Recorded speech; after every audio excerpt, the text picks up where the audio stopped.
Welcome you to the DEI Leadership Series. This is a program focused on amplifying external experts and executives on the core mindset needed for success in work and culture. We have a very special guest here today, along with our friend Lan, to talk about this topic of building a spirit of resiliency into our careers. So with that, I'm going to pass it over to Lan to get us started. Hi, everyone. So wonderful seeing your beautiful faces. I'm so excited for today's topic on building career resiliency. Today's topic is with Rosa Ramos Kwok. She's a managing director and head of technology risk and control at JPMorgan Chase. I know without a doubt that this conversation will help those on the call, whether you are just starting or a seasoned veteran. What happens when you snap a dried twig that's dried and dead? It snaps, right? I pulled this little twig in my garden today, and it looks on the surface like it's dried and old. But if you look in the center, you probably can't see it. But if you look in the center, it's actually still alive and it's green. And when I try to snap it, it just bounces back. Harvard University psychologist George Valiant describes resilient people as twigs with a fresh, green, living core. When twisted out of shape like a twig, it doesn't break. Instead, it springs back and it continues to grow. Resiliency is our ability to adapt and bounce back when things don't go as planned. Resilient people don't wallow or dwell in failures or the negative. They acknowledge the situation, they learn from their mistakes, and they move forward. American inventor Thomas Edison was quoted as saying, "I have not failed. I've just found 10,000 ways that won't work." It's hard to imagine a world if Edison had just given up after his first few failures. Yet this inspiring narrative forces us to look at our own lives. Do we have the resiliency to overcome our challenges, or do we let failures derail our progress? Today's business environment is fraught with challenges. The tech industry is one of constant innovation and disruption, and while change allows us to grow and innovate, constant change, as Leslie so beautifully articulated earlier, can be tiring and exhausting, right? And though we can take vacations and take mental health days and PTOs to recharge and recover from our fast-paced work culture, we need more.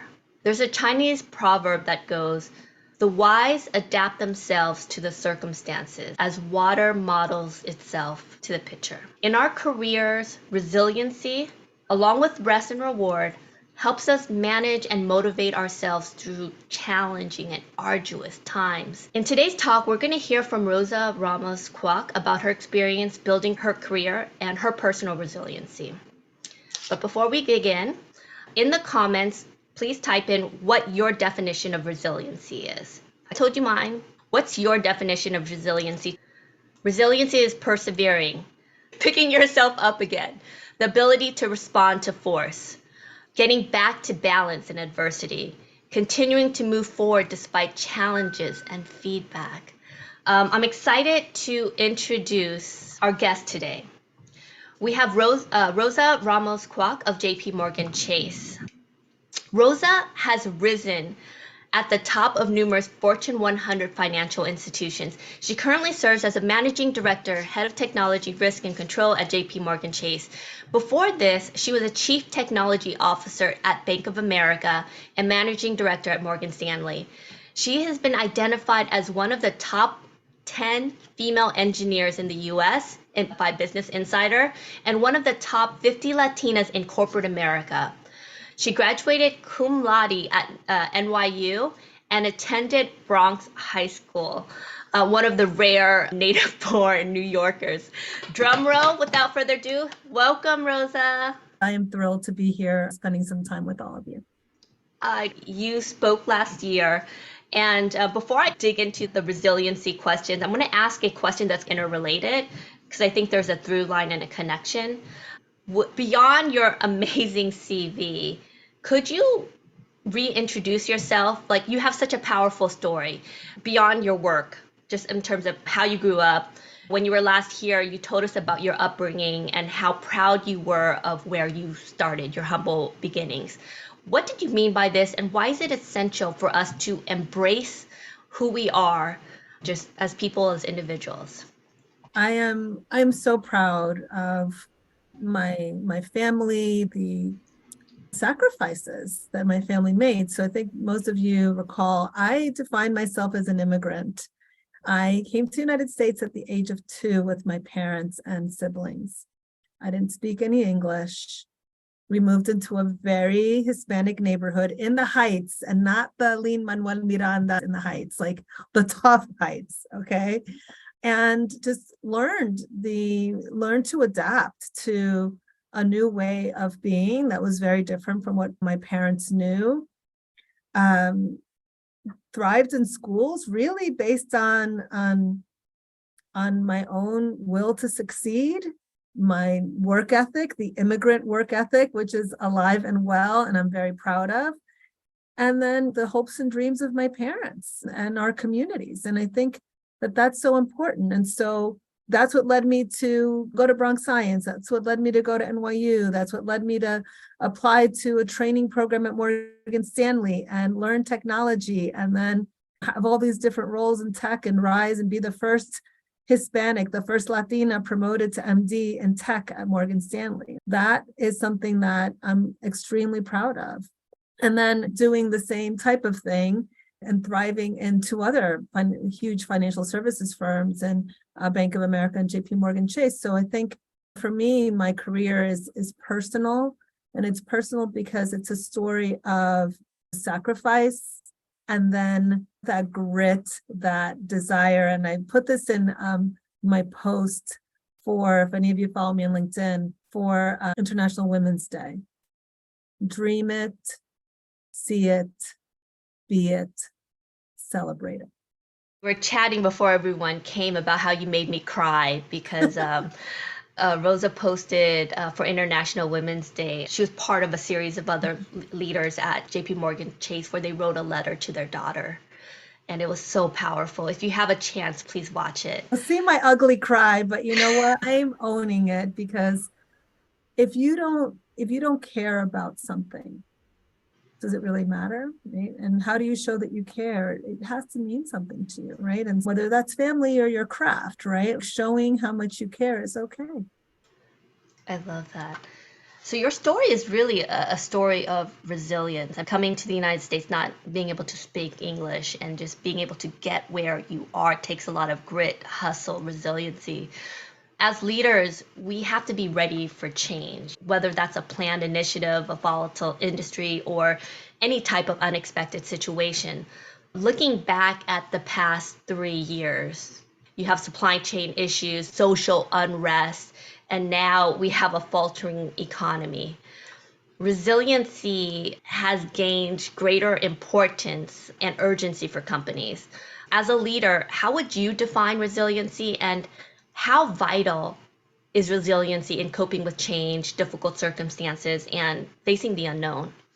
So I think many of you defined resiliency, and then you went to Harvard. English is my second language, so I always look up all sorts of words. Like, what does this really mean? Do I know what the definition is? Resilience is the capacity to withstand or to recover quickly from difficulties. Toughness. That's the definition, right? And I thought of another R word that kind of goes hand in hand. And as you were doing the twig, your example with the twig, when we think about resolve, the ability to sustain or spring back into shape, elasticity, right? These are the types of things that you need. And like, to me, when I think of resiliency, I think about optimism. I think about our ability to see the light at the end of the tunnel, to show that like we will get through this. I was recently asked to talk about some of my recent accomplishments, right? And I can say, oh yeah, I did this project, that project, whatever. But honestly, when I go back and think about my recent accomplishment, it's really being there for the team during the pandemic. So here we were, all of us asked to go work from our homes in ways that we hadn't before. And there was a lot of uncertainty around when things were going to return to some semblance of normality. And as a leader, one of the things that I did was I had frequent check-ins with the team. And I honestly thought I would do that for a little while. Oh, I would do that for a couple of weeks and everybody get the hang of it. And then we would stop, we'd go back to whatever the new business as usual was.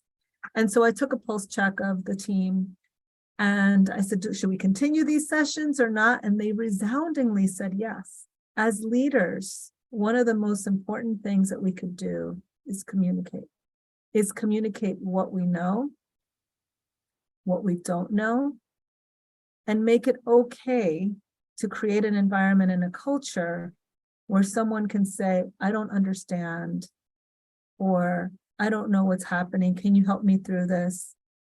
Especially during, again, all these periods that we've been leading through the last several years, right? We have to inspire that we're going to find another way, right? It's again, that optimism. Again, maybe it's because I have this immigrant background and we had to be optimistic about what was going to happen in the future. But to be present for your team and show them that you're there. And as leaders, sometimes we have to lead from the front. Sometimes we're leading and being the cheerleader from behind. But we also have to lead from the side and be beside people to get through these difficult situations, right? So the check-ins turned into something that I had with my team that they looked forward to. And it was what kept us going, that we were going to hear, that we were going to see our colleagues. And then part of being resilient is also showing commitment on a way forward. And that you're there for people, right? And that makes a big difference. And again, what we bring to our roles every day and on morale. We all want to be in an environment where we feel supported, where we feel that we belong, and we also feel that our concerns are going to be heard. And I think that's the important part of leadership is just, again, sometimes you have to be beside people and showing that light at the end of the tunnel. I love that. And earlier, before everyone got on, we were talking about psychological safety too. Yes. Allowing your team the space to make mistakes and as a leader, for them to be able to grow through that process. How do you create that with your team? Actions speak louder than words. It's so cliche, right? And they do though, right? If you are expecting your team to come to you or say, I don't understand something or I need help with something, then I have to be prepared to do the same. So I make it a point to say, I don't understand this. Let's walk through this. Or can we explore that a little bit further? And the fact that me, the leader, with whatever years of experience, whatever accolades I have, is saying, I can use a little bit more on something, on a topic. It creates an environment where it's okay for others to do that. When somebody brings up something, and we had a situation where someone on the team was saying a process needed some improvement, and they were like very passionate about it. And that was great. I learned something. I learned about a pain point. Yeah. And so I could express that pain point in rooms and tables where I am at versus somebody that works on the team. It's an improvement on it. And I went back and I said, hey, here's what is being done about this topic. And I know all of you are really passionate about it. I got a thank you from that team member to say, thank you, Rosa, for bringing this forward and giving us an update on this. Now that person is going to tell me more about pain points, right? That is going to make their lives easier. And that's what we're there as leaders to do, is to support, is to be there for our teams and for us to be there for each other. And you do this with your community work. Like there is no better feeling than the feeling of being supported. So true. So true. And I think things have changed so much. When I first started off in my career, I felt like I couldn't make a mistake. And there was such a fear of failure. And as I've gotten older and hopefully wiser, fear isn't something to be fearful of, but it's a natural process and requirement to succeeding. You have to fail. You have to make mistakes in order to get better. And that's how we get into any type of innovation, right? You ideate, you fail forward, you move quickly, and you learn. The key is you have to learn from those experiences. And I think as a leader too, creating that room for your team to make mistakes and understanding that these mistakes, as long as you learn from them, right, and you optimize, is a path for us to move forward and to grow, right? I learned this from one of my leaders that I worked for many years. There's like, bad news is not like wine. It doesn't age better with time.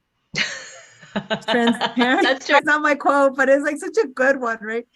Transparency is what you need, right? And so whenever there is no one here that is perfect. You could do this if you're perfect. I'd love to see that, but we're not perfect. We all make mistakes. And when you can represent those things just factually and with learning in mind.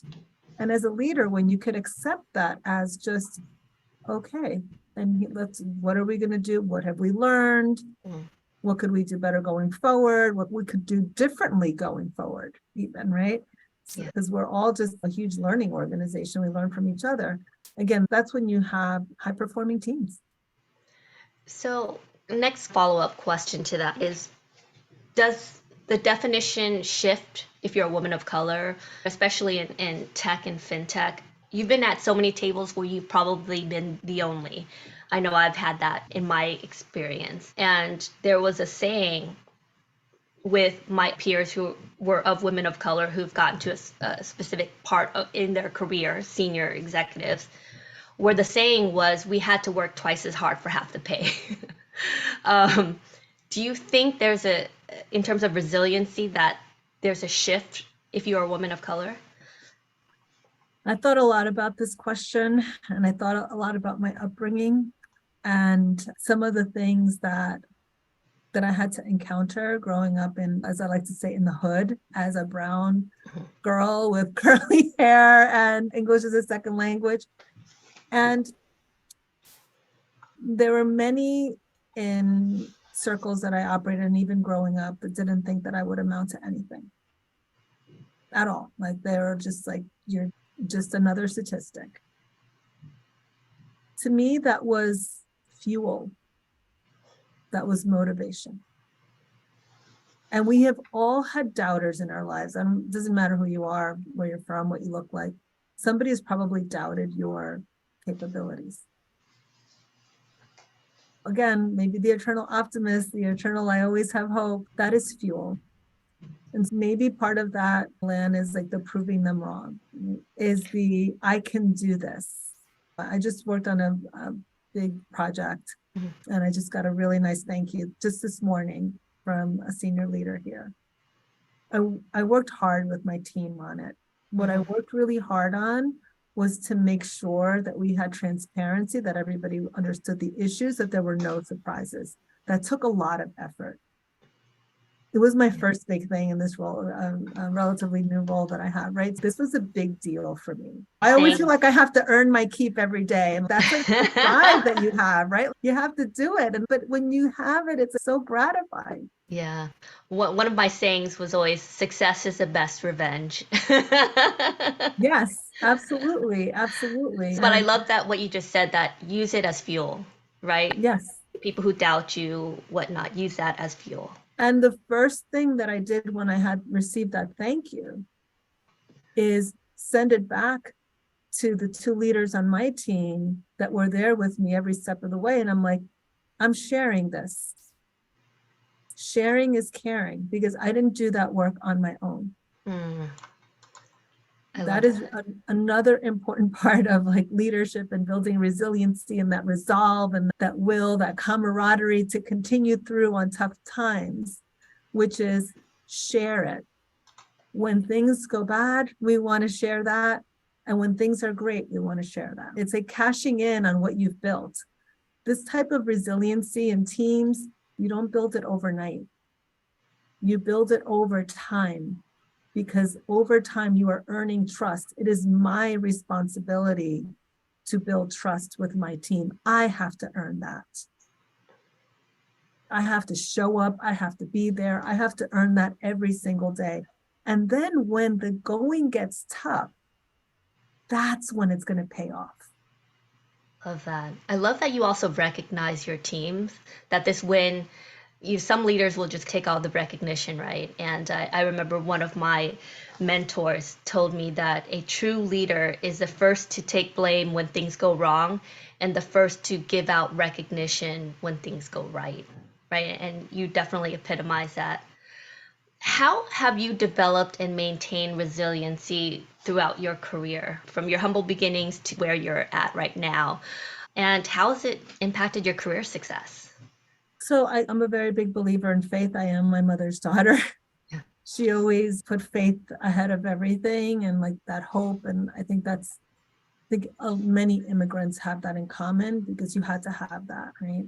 I think the one thing that has helped me throughout my career, and careers are never like straight lines up, they're always like twists and turns, and is to just remember to take a step. Just take a step. It's that resolve, right? That resolve is like that taking the step, finding that one step towards a solution. Okay, like this may have happened. What am I going to do tomorrow? How am I going to do this? How am I going to potentially turn a situation around? And then communicating. I just go back to the communicating, especially if you're leading a team. Communicate. Yeah, we had a setback. Okay. What did we learn from it? What could we do differently? That's a great idea. We're going to do that next time. Like you could use that as a way to motivate and bring people together through that. I consider myself a very action-oriented person, and that has helped me. I think the other aspect that has really helped me, and you asked this question when we began, maybe it was with this point in mind, which is, do you have a community? Do you have people that you could say, I had a really hard day, or like, I'm going through this time, like, is there anything that you suggest? Have you been there? What are some tactics, or I need some help? How have you built your community outside, but also internally at JPMorgan Chase, or maybe even outside of that? Through a number of different ways. This is where I'm a very big, believer in business resource groups. I'm a very big believer in connecting personally with people. There was a role that I had that was particularly difficult, not here, when I was at my previous firm. One of the people that helped me tremendously through that is part of my now community that I brought on as a mentor was the business executive that I was supporting. And he happened to be a very experienced Black executive. And I felt that I could connect to him in ways that maybe I couldn't to someone else. And so whoever you feel a connection with, seek them out. So I sought him out and I said, hey, look, I'm going through some of these things. Would you be okay mentoring me? And he said, yes. Most people are willing to say yes to those types of things when you ask. And it turned out he gave me some tactics. He gave me some strategies around dealing with a difficult situation that were really helpful. And so sometimes you need to know when to ask for help, and who do you think you have some chemistry with, right? That maybe you have something in common with. Right? So I'm just dying just to ask for my person. What were some of the tips he gave? So we all dealt with difficult situations. We have all dealt with difficult situations. So in this case, I was dealing with difficult personalities, and it was like with two different people. And basically he was like, this particular executive is really noisy, but if you get this executive on your side, he will quiet down.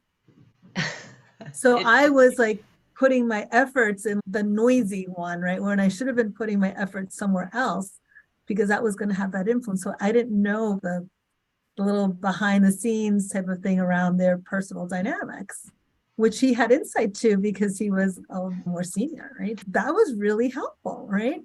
So sometimes it's like those inside, is it inside ball or something like that? That's saying it's just understanding that. And it could be something super simple. And it's fascinating because it ties into resiliency in a lot of ways, which is when you can't go through, you go over, you go around, or sometimes you're going to go under. Yes, right? And what you did was you went around. yes. And it's that resolve, right? So when you think about resolve, it's like, how do I find a way? How do I find a solution so that I could like spring back? And so again, that was like the other R word that I want to introduce into the discussion today. It's like having that resolve of I am going to find a solution to get through this difficult situation. And it may not be the way that I thought. And that's when I think sometimes a community comes in. And why do you think it's important for companies to fuel resiliency? Why is it important? This is also something I learned, and being in financial services for my entire career, many of financial services has had many ups and downs, right? You mentioned it, right? A lot of the financial markets sway and all of that, right? And being a leader in times of plenty, when resources are abundant and you need something, you got it, right? Like it's not that it's easy. It's that you have everything at your disposal. So that's great. Like you want to now let's turn the dial back a little bit and say, no, it's a little bit harder. Now decisions have to be more thoughtful. Now you have to think about your budgets a little bit more, right? That's harder. That's what separates like that. Then you start seeing the really true leaders. That's when you cash in your chips on all those things that you have been building with your teams. And so when you think about that camaraderie, that esprit de corps, that like we can get through this, like we've bonded, we have that sense of psychological safety. When things get tough, then I trust my leader, we're going to get through it. You know what to expect.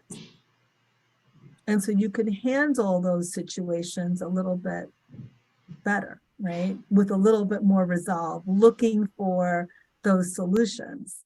So I think that's why it's important, because we're not always going to be in times of plenty. It's not always going to be a sunny day.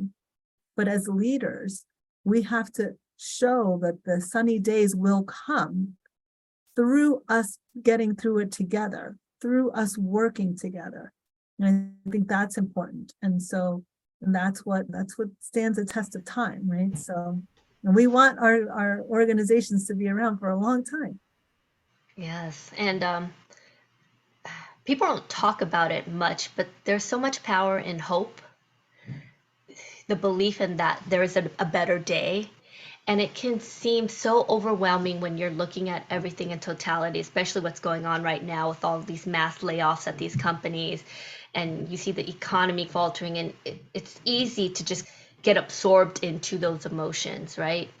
But I think one of the roles as individuals, or even companies and leaders, is to just say, we've gone through this and we're going to get past this.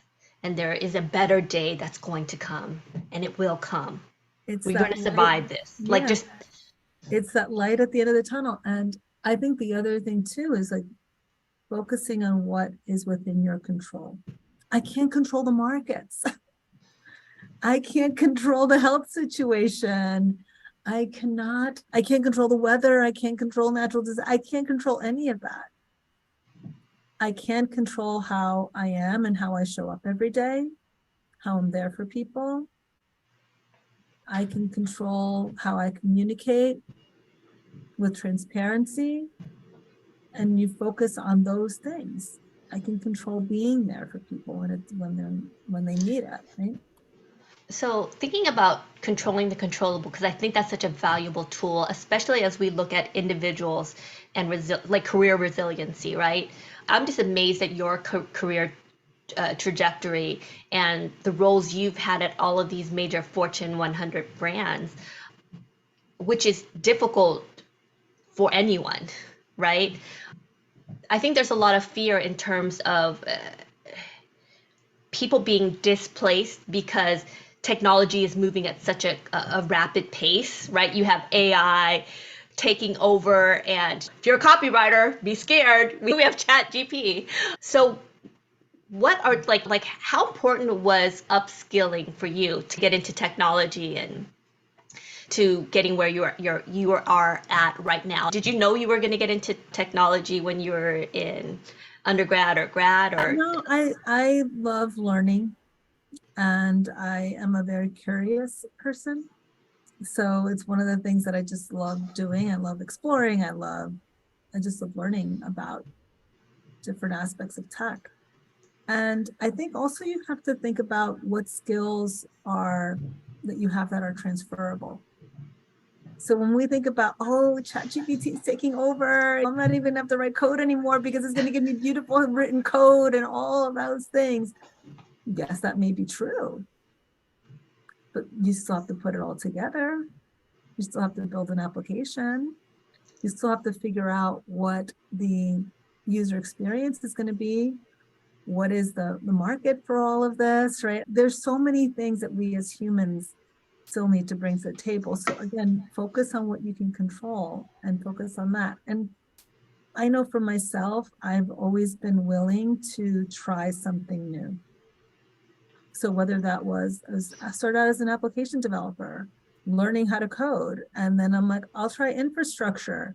I'll delve into that. Or I'm going to try production management. And all of weaving all of those experiences together has made me a very well-rounded technologist, because I know some of the right questions to ask. I've been in different situations. Like, those are good skills to have. But you have to be willing, right, to be a little bit uncomfortable. I am one of my posts that I put out for International Women's Day was, when you feel uncomfortable and you have butterflies and you feel those butterflies in your stomach and you're taking this step and you're like super, super uncomfortable. And my advice is embrace it. That is how you know that something matters. Lean into those butterflies, right? That's how you know. When you don't feel those things, that's when I think that you should, but like, just lean into that. I love that.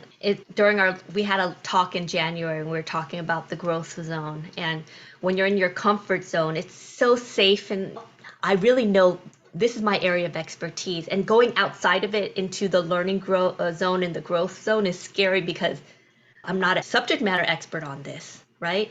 But if you look at it and you frame it like, this is exciting, I'm going to learn something new. I always tell people that the body doesn't know the difference between fear and excitement. So tell yourself that you're excited, right? Yes. And then you go into that experience. Right? You get to delve into something, but it starts with admitting also that you don't know everything. So help me explore. I am taking on a mentor. And that mentor is they're much earlier on in their career, but they're an expert in a certain technology that I need to know. And this individual is going to mentor me. And so I'm looking forward to that, right? Because I want to learn about something. What a great way of learning a new technology is having almost like a personal coach that's going to spend some time with me. And then we're going to be there for each other. And I could give him some tips on leadership. He can give me some tips on what I need to know. This is a great kind of back and forth. And I'm like very proud of the fact that I'm taking on some reverse mentors. Like, this is a great thing. It is, again, something that you should lean into. I love that. And so I think we'll want to open it up to Q&A, Leslie. I don't know if there's anyone that has any questions. If you want to either raise your hand or let us know in the chat, let us know, or you can just raise your hand manually. I have a question too, if no one else has any. Yes, we'd love it. Rosa, I'd love to know about you talked a little bit about community earlier that helps to fortify that sense of resolve and resiliency. I'm wondering if there are other self or collective care practices that you use to refill your cup so that you can be resilient. Because I think there have been moments in my career where I've said, I'm tired of having resolve, right? I'm tired of being resilient. I want to not have to deal with the stress and the challenge, right?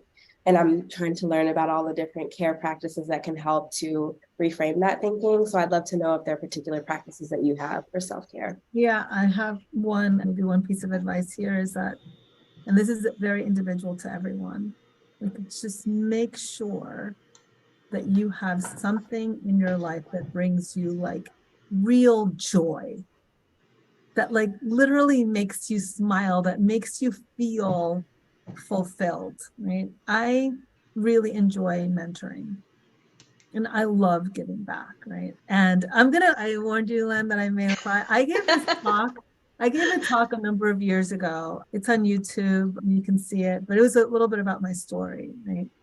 And I picked up a couple mentees there, totally outside of my firm where I was working. And so I did this post on International Women's Day where I was crying, and another post as well. I did two posts. So follow the two posts that I did, and please like them both. But someone that I met at that talk sent me a note and said, Rosa, your talk resonated with me, and I wanted to let you know that I was promoted. And I took some of your advice and like I put it to practice, and I was promoted today, and I wanted you to know that. And you were a very big part. That brought me joy. I felt so pleased. I felt so happy. And this person was part of my community, albeit for some time, but it was memorable. And to me, it's very important. I do a lot with women and a lot with underrepresented individuals and communities. And like this whole point of like, we don't do that enough as humans, which is being there for one another and really, truly, genuinely offering help. Like it didn't cost me anything but time, which I did at the end of my day, at the end of their day. And so it didn't really cost much, but it made a difference. And that brings me joy. Can I ask a question? Can you recommend in times of uncertainty, how can we be supportive to each other? I'm going to share something. So during the financial crisis, this is when I was working at Morgan Stanley. Morgan Stanley was very close to going out of business. As like the whole Lehman Brothers, for those of you who remember that era, like it was very scary. I personally had to let people go. It was the hardest thing that I have done. And one of the things that I will always remember is communicating back to the team that was no longer impacted to say, hey, this is what happened. And I started getting a bit emotional about it. And I literally thought that I had failed as a leader because I showed that I was weak somehow. So I did my spiel, I went back to my office, and then I was just like really down on myself for not being more of I got this and this is what's going on. And so my leadership team came back to me and said, how are you doing, Rose? And I'm like, oh, I think I really lost it there. And like, I don't think I have your respect anymore because I was like a little bit emotional. And the feedback from the team was exact opposite of what I thought, which was, you showed us that you cared. There is no one that we would rather be in a position of decision-making than you, because you don't take this lightly, because you do communicate with us, and because you care. So I would say that do that, show that you care. And however you can, treat people with respect always. Kindness matters. It matters to people, right? And when I remember telling my teams, whenever anybody, unfortunately, this is part of business, right? It's not personal, it's business, that sometimes we have to let people go or whatever happens, right? Everyone deserves to be treated with respect and kindness, because we as human beings should do that. And remember being transparent and just being there and listening as well. I hope that helps. And the fact that you're asking means that you care. And that's really important. I love that. And I would just add to just the simple act of listening is powerful. And when you're asking people, how are they doing? Actually pause and listen, because we do so many things just absent-mindedly and we're not present. The act of being present and really listening to someone, hearing their intonation, no, they're not okay, even though they're telling you they're okay. You don't always have to give advice. Sometimes it's just The fears that we're feeling right now, layoffs, all this other stuff, just anxiety with the economy, meaning sales go to quotas, that's not just you. And when you're able to connect with other people and realize that, hey, let's be there for each other, that's when you start really, you're able to really build bridges. And that's how you make real friendships and connections.